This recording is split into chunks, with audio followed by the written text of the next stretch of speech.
മുൻ സൈനിക മേധാവി മേജർ മനോജ് മുകുന്ദ് നരവനെയുടെ പുസ്തകം 4 സ്റ്റാർസ് ഓഫ് ഡെസ്റ്റിനി അന്താരാഷ്ട്ര വിപണിയിലെത്തിയെന്ന നിഗമനം. US, കാനഡ, ജർമ്മനി, ഓസ്ട്രേലിയ എന്നീ രാജ്യങ്ങളിലാണ് പുസ്തകം വിപണിയിലെത്തിയത്.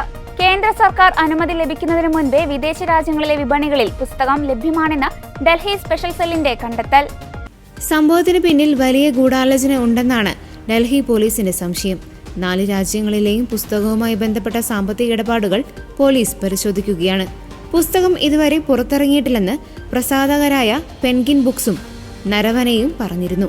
പുസ്തകത്തിന്റെ അനധികൃത പകർപ്പുകൾ പ്രചരിക്കുന്നുവെന്ന വാർത്തകൾക്കും പാർലമെന്റിലെ രാഷ്ട്രീയ തർക്കങ്ങൾക്കും പിന്നാലെയായിരുന്നു ഇരുവരുടെയും വിശദീകരണം.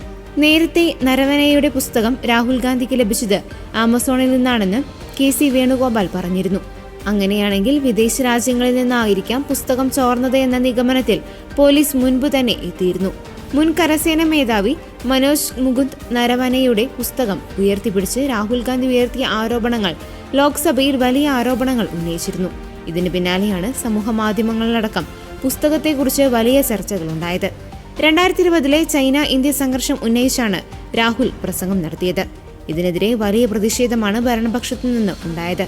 പാർലമെന്ററി കാര്യമന്ത്രി കിരൺ റിജിജുവും പ്രതിരോധ മന്ത്രി രാജ്നാഥ് സിംഗും രാഹുലിനെതിരെ രംഗത്തെത്തിയിരുന്നു. സ്പീക്കർക്ക് സഭ നിർത്തിവെക്കേണ്ടി വരികയും ചെയ്തിരുന്നു. ഇന്ത്യ ചൈന സംഘർഷ സമയത്ത് പ്രതിരോധ മന്ത്രി രാജ്നാഥ് സിംഗുമായുള്ള സംഭാഷണം പുസ്തകത്തിലുണ്ടെന്നാണ് പറയപ്പെടുന്നത്.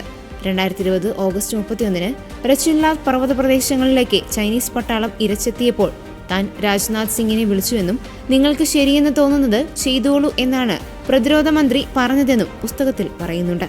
ആ രാത്രിയിൽ താൻ വിദേശകാര്യമന്ത്രി, സുരക്ഷാ ഉപദേഷ്ടാവ്, പ്രതിരോധ മേധാവി എന്നിവരെയും വിളിച്ചുവെന്നും നരവനെ പറയുന്നുണ്ട്. ഏറെ വിവാദമായ അഗ്നിപഥ് പദ്ധതിയെക്കുറിച്ചും നരവനെയുടെ പുസ്തകത്തിൽ പരാമർശമുണ്ട് എന്നാണ് റിപ്പോർട്ടുകൾ.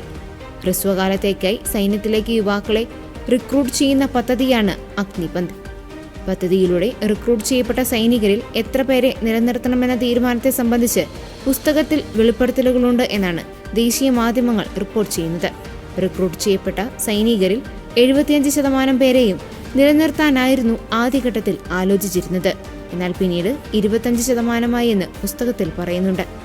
20,000 രൂപയായിരുന്നു അഗ്നിവീറുകൾക്ക് ശമ്പളമായി നൽകാൻ തീരുമാനിച്ചിരുന്നത്. ഇത് അംഗീകരിക്കാനാകില്ലെന്നും രാജ്യത്തിനായി ജീവിതം തന്നെ മാറ്റിവെച്ചവരോട് ദിവസവേതനക്കാരോടെന്ന പോലെ പെരുമാറരുതെന്നും നരവന പറഞ്ഞതായി പുസ്തകത്തിൽ പറയുന്നു. പിന്നീട് ഈ സംഖ്യ 30,000 ആക്കി ഉയർത്തുകയായിരുന്നുവെന്നും പുസ്തകത്തിൽ നരവനെ പറയുന്നുണ്ട് എന്നാണ് റിപ്പോർട്ടുകൾ.